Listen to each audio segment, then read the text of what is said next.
ახლა კი 30 წლის ხელოვანს გაგაცნობთ, რომელიც თითქმის 10 წელია საინტერესო ნივთებს ქარგავს და ქსოვს.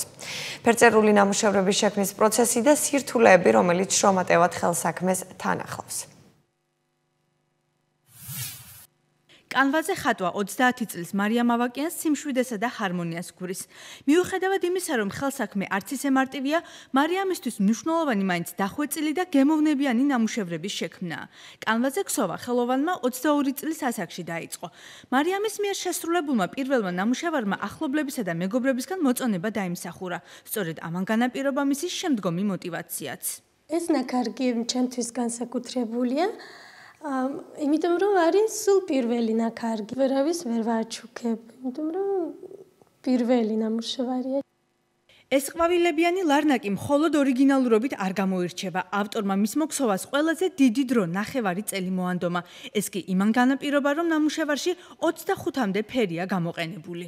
სქემა ვნახე ინტერნეტში, მომეწონა ძალიან და გადავწყვიტე ნაჭერზე გადმომეტანა. განსაკუთრებული ნახატია ჩემთვის. მოუნდი დაახლოებით ნახევარი წელი. იმიტომ რომ ბევრი ფერია გამოყენებული ამ ნახატში. ესკიზს წინასწარ არასდროს ხატავს. მისთვის მთავარია კანვის რიგების თანაბრობა დაიცვას. ათეულობით ნამუშევრიდან კი ყველაზე მეტად კვირაცხოვლობის ქადაგება და კნუტებია.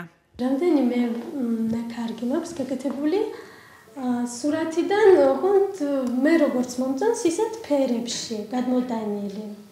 ეს ორი განსაკუთრებული ნახატია ჩემთვის. აქ ზუსტად მაქვს ფერები, როგორც ფოტოზე იყო ისე გადმოტანილი.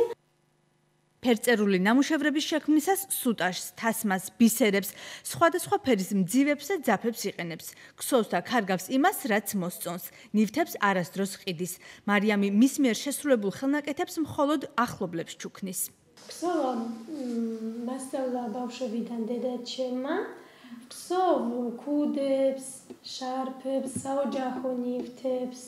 გაყიდვით არ გამიყიდი არასდროს. საჩუქრად კი მეგობრებს ნათესავებს.